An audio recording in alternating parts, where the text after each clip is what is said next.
wishes to avail of the privilege hour may recognize Senator Rodante Marcoleta. Mr. President. Senator Dante Marcoleta is recognized.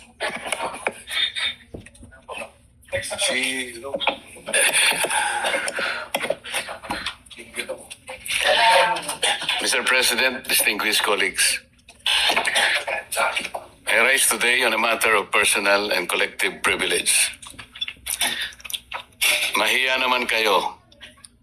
These are the very exact words uttered by the President 8 months ago.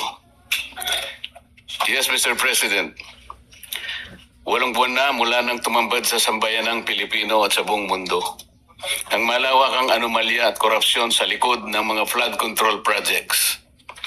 Pagkatapos ng 8 buwan, natukoy na ba kung sino ang mga walang hiya? Since the first Blue Ribbon hearing last August 19, 2025, the public has watched closely, anticipating the outcome of our inquiries and investigations. The demand for transparency and accountability did not subside. It has only grown louder. Despite the increasing public clamor for transparency and accountability, we are stuck in a maze of indecision and complacency, waiting for a report that has long been overdue.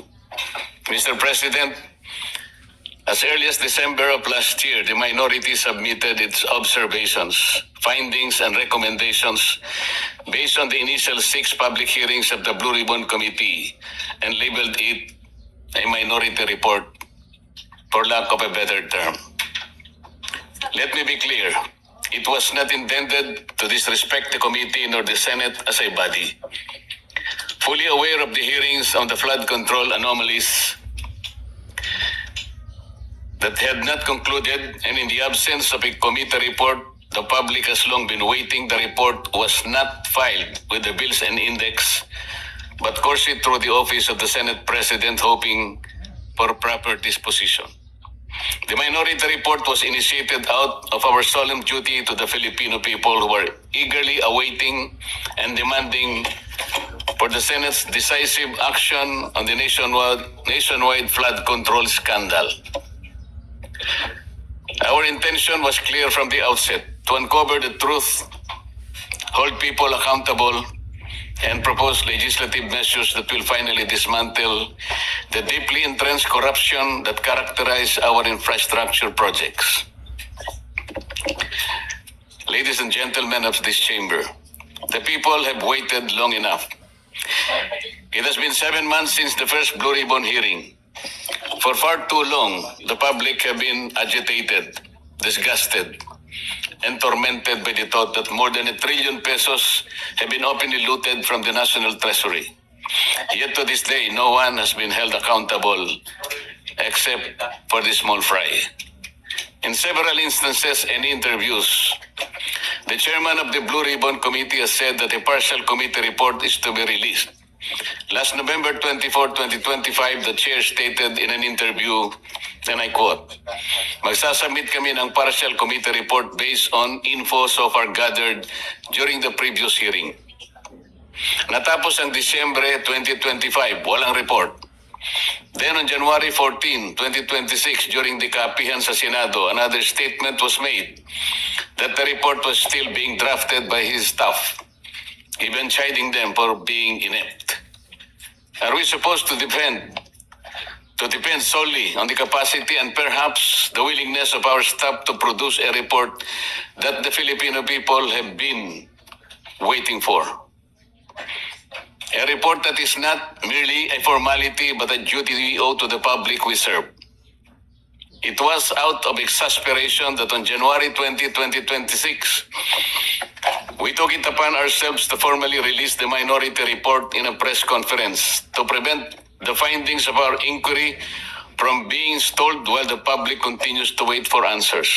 Yet again, on January 26, 2026, the chairman once again said that BRC's partial committee report was almost finished. Mr. President, the minority report was not done half-heartedly, nor was it done out of disregard for this institution.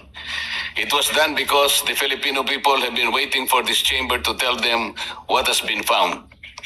The submission of a minority report therefore served a simple yet necessary and urgent purpose: to let our people know that something has been done, at least from our side. Sadly, after the minority's press conference, said report was vilified without even the courtesy of reading it. The BRC chairman was even blunt when he said that the place for the minority report is the trash bin. Sa basurahan, a submission anchored in the same hearings, three of which he actually presided, the same resource persons, and the same affidavits. Masasabi ba niyang pangbasura lang din ang lahat ng iyon? Kung itatapon sa basurahan ang ulat na ito, hindi ba't para na rin nating itinapon ang lahat ng ebidensya kasama na ang dalawang privilege speeches niya na ginamit sa minority report?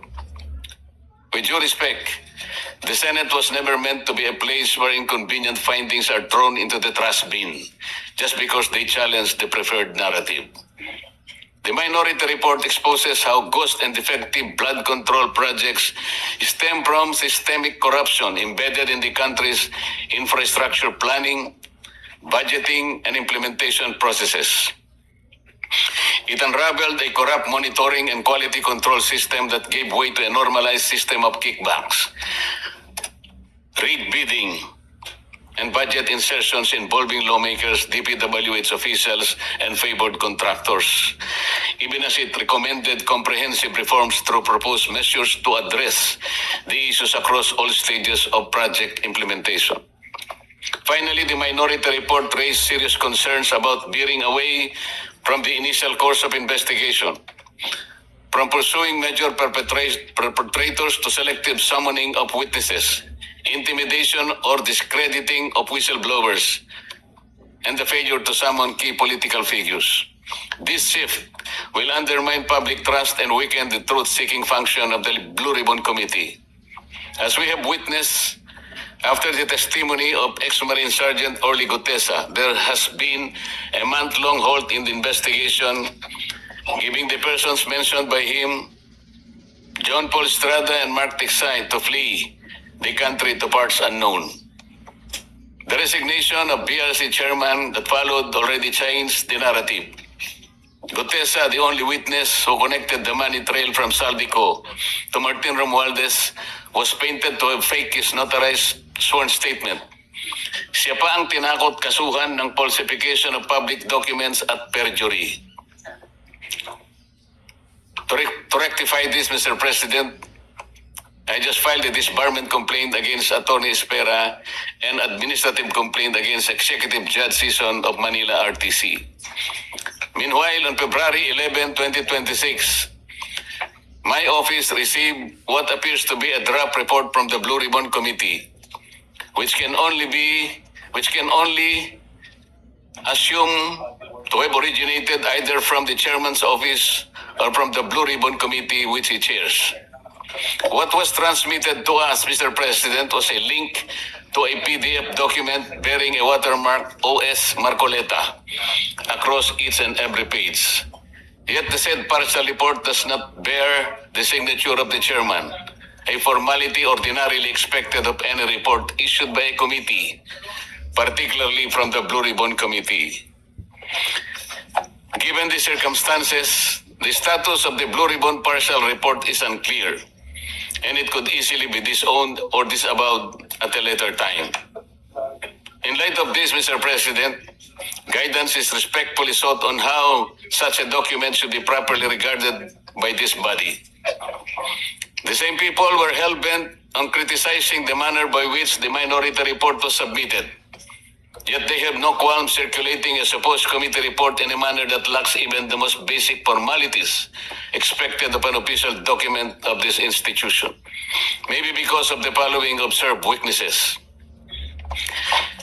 In the BRC chairman's interview with Dos por Dos on DCRH as early as July 31, 2025, he alleged that there are at least 60 sitting congressmen who also acted as contractors of infrastructure projects in their own districts. In a press conference and in a press release dated August 10, 2025, posted on the Senate website, the BRC chairman disclosed that House members called him and that he had a list of 67 congressmen who were contractors. Yet he did not summon them to any BRC hearing. Why did he not name them, to be fair to the rest of the members of the House of Representatives? In the sworn statement of the Diskaya, 17 congressmen were also mentioned.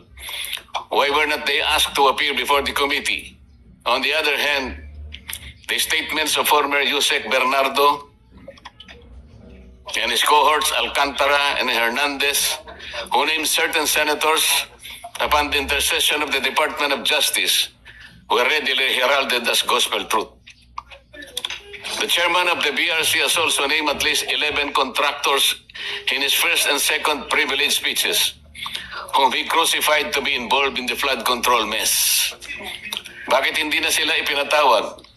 Bakit ilan lang mula sa 11 kontratistang kanyang tinukoy ang aktual na humarap sa pagdinig? Bakit namimili? Ano ang ibig sabihin nito?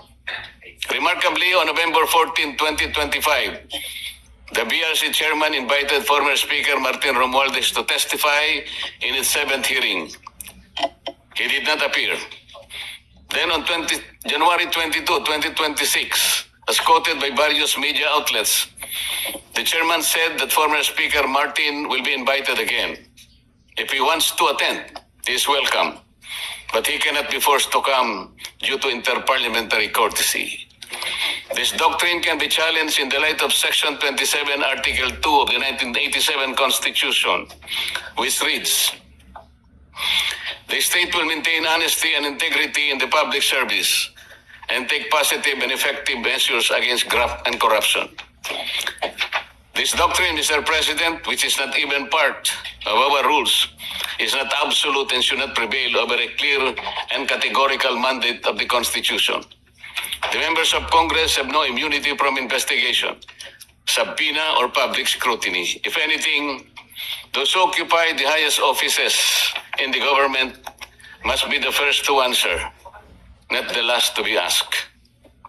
And on January 11, 2026, in a radio interview over DZBB, the BRC chairman said that there is no solid evidence linking former Speaker Martin Romualdez to the flood control controversy.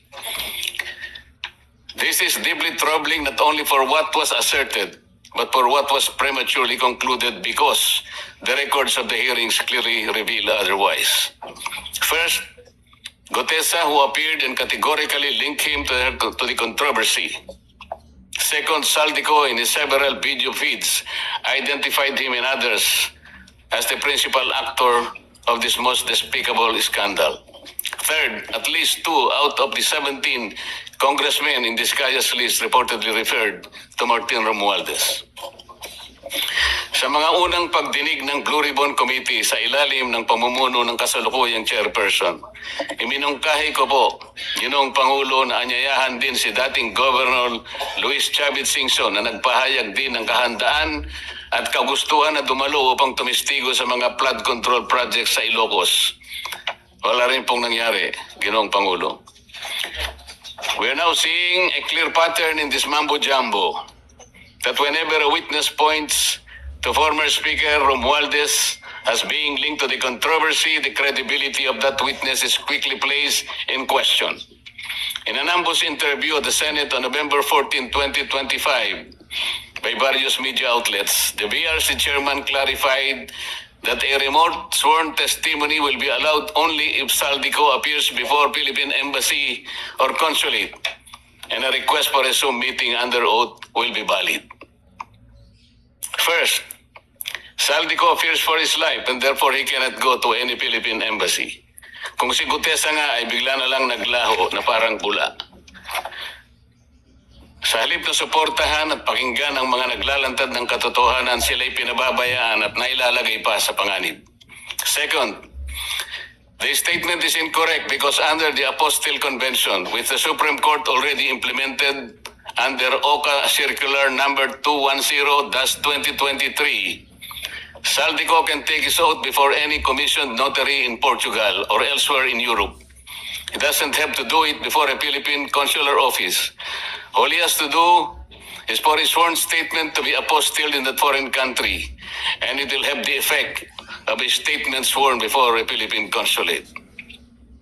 In the 8th hearing on January 19, 2026, the VRC chairman stated, let me emphasize the point, or one point.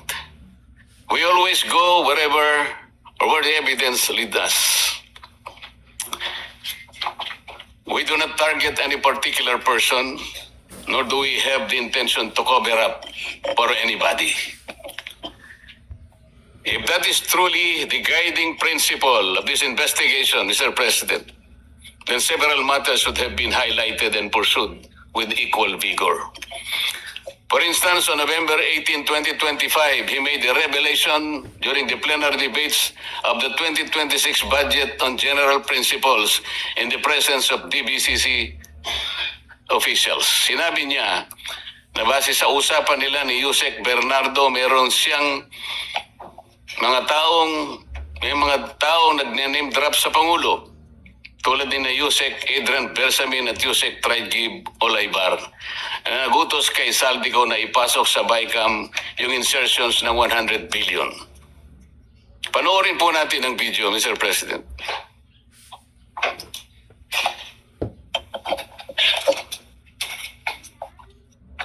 Sabi niya, ang pagkaalam niya, kasama si Yusek Adrian Bersamin. 8 billion pesos, Mr. President, in at least 10 deliveries. The modus that yung arrangement nila is, may tigisa silang armor van. May armor van si Yusek Olaybar, may armor van siya, magpapark sa basement ng Diamond Hotel, darating yung van driven by Olaybar, and possibly, sabi niya, hindi siya sigurado, and possibly along with Adrian Bersamin. Bakante yung armor van, ipapark, idadrab yung isang van na puno ng pera. Ranging from 800 million hanggang 2 billion. Umabot ng 2 billion only because sometime in March, yung kanyang date na sinasabi from, I think, March hanggang April, yung delivery. Very good nga raw siya, sabi ni Yusek Olaybar, kasi nakakapag-deliver.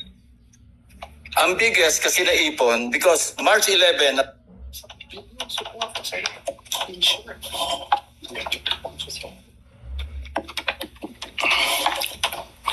Ngunit kailanman ay hindi po naimbitahan si Yusek Adrian Bersamin upang harapin at linawin ang akusasyong ito na mismong chairman pa ang nagsiwalat sa plenaryo. Earlier, on November 14, 2025, in an ambush interview, he already disputed the statement of Saldico about the alleged 100 billion insertions allegedly made by the President in the BICAM. Ang malinaw rito, Mr. President, ay magkakaibang pahayag at pagkakaunawa sa parehong issue. Isang senyalis ng kontradiksyon na posibleng pagmamanipula na dapat sana'y malinaw at tapat sa publiko. This becomes particularly concerning in light of the second supplemental affidavit of former DPWH Undersecretary Roberto Bernardo dated November 10, 2025, where he disclosed that he handled 5 billion worth of projects for former DPWH Secretary Manuel Bunuan each year from 2023, 24 to 25 with kickbacks of 15% therefrom. From this kickback, 75% will be shared by Bunuan and Cabral. The 25% goes to Bernardo. Pinayagan din ng chairman ng BRC ang pakikialam ng DOJ sa mga pagdinig, lalo na sa pagpili ng mga gagawing testigo sa ilalim ng Witness Protection Program. Ito ay sa pamamagitan ng sapilitang pagre-require ng restitution na hindi naman hinihingi ng batas. Hindi rin po binigyan ng pansin ang mga naging kaganapan sa number 30 Tamarin Street, South Forbes na binigyang diin ni Saldico sa isa sa marami niyang video revelations. Sinabi ni Saldico na nag-deliver siya ng 1 billion sa lugar na yon, 200 million noong December 2, 2025 at 800 million noong December 5, 2025. Ayon po kay Saldico, ang paghahatid ng 200 million ay ginamitan ng isang Grandia elite. Yun namang 800 million ay ginamitan ng dalawang Grand Via Elite. Ang mga ito ay tinanggap di umano ni Yusek Jojo Cadiz sakay ng kanyang Toyota Fortuner kasama ang kanyang driver.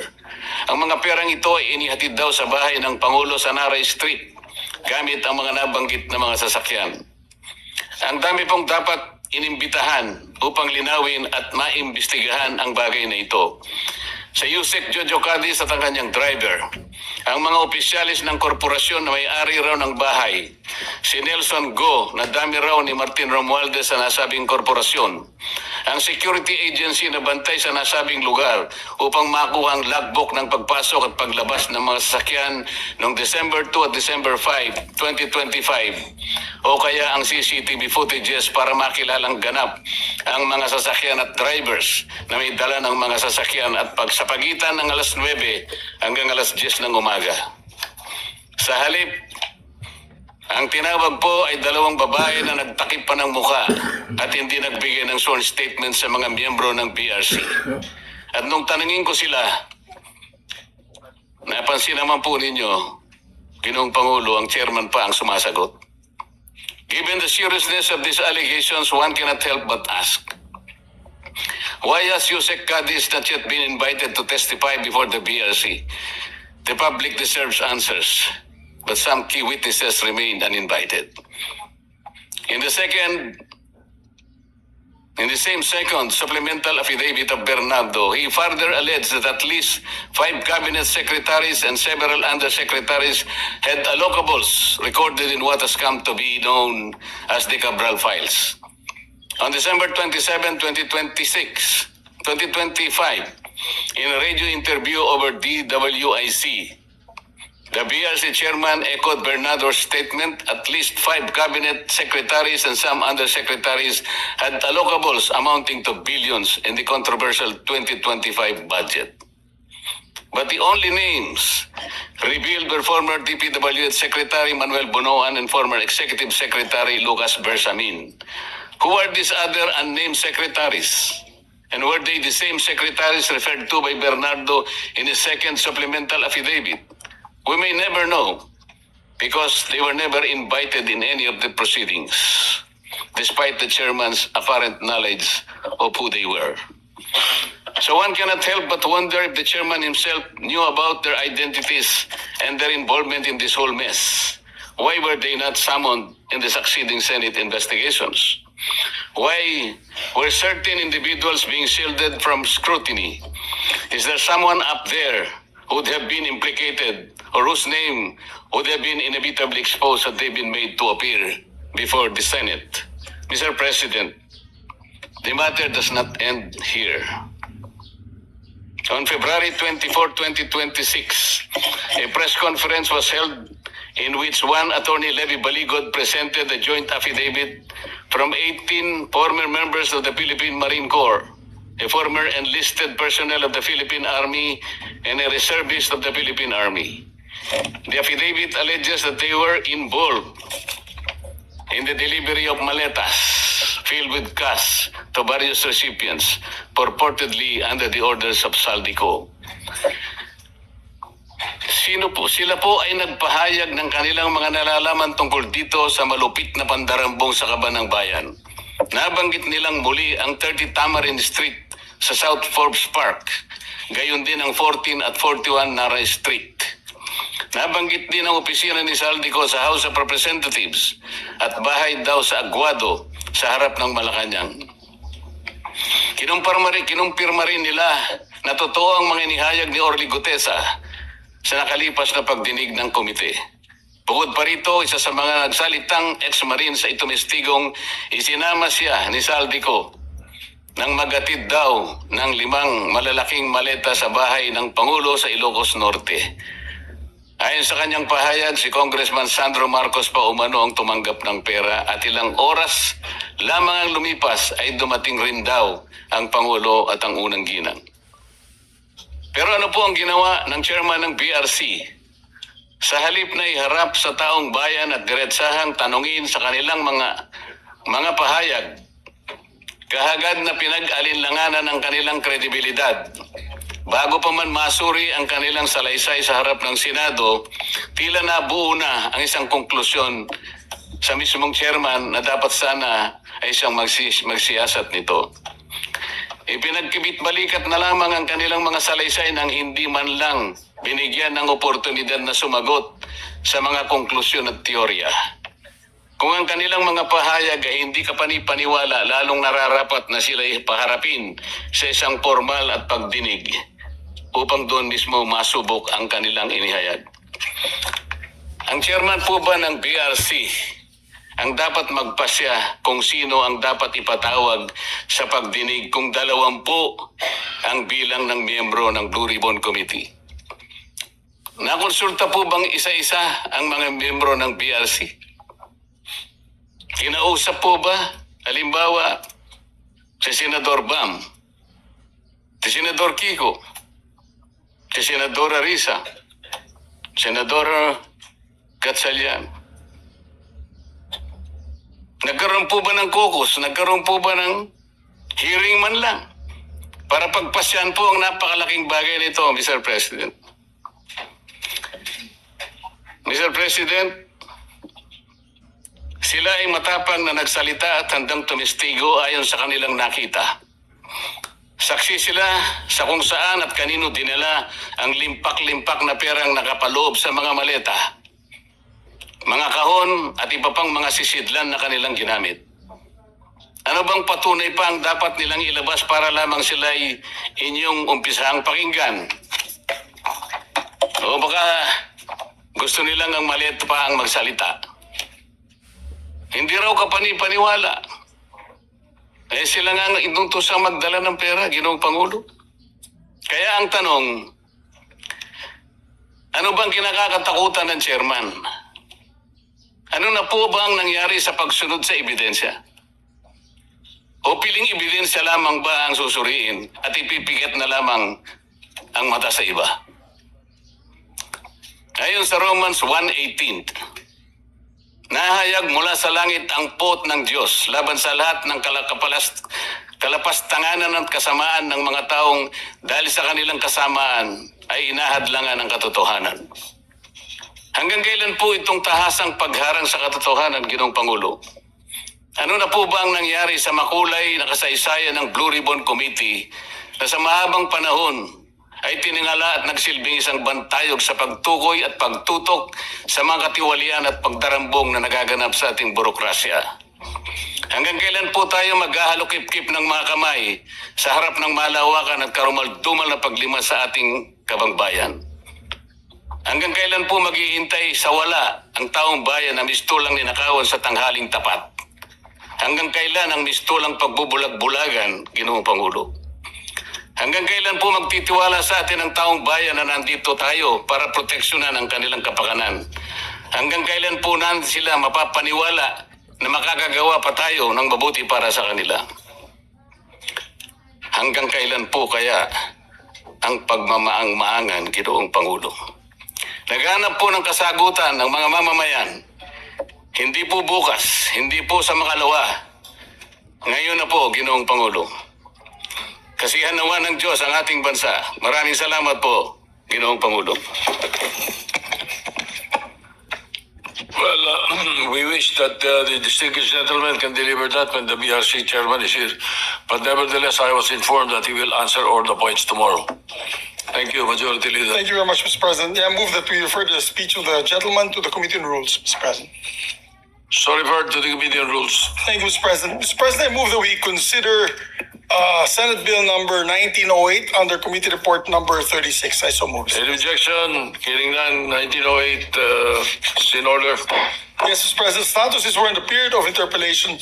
May we recognize our distinguished colleague, Senator J.V. Ercito, and to give a short interpellation, Mr. President, Senator Sherwin Gatchalian. Senator J.B. Ercito is recognized and Senator Sherwin Gatchalian to interpellate. Thank you, Mr. President. Mr. President, due to the lateness of the hour, Mr. President, I will abbreviate my questions. And first of all, let me commend the good sponsor for bringing this bill to the floor. In fact, during the 17th Congress, I also filed the same bill. Unfortunately, I wasn't able to file my body-worn camera version this time around. So having said that, I would like to ask the good sponsor if he is willing to receive a few questions, Mr. President. Yes, certainly, Mr. President, from our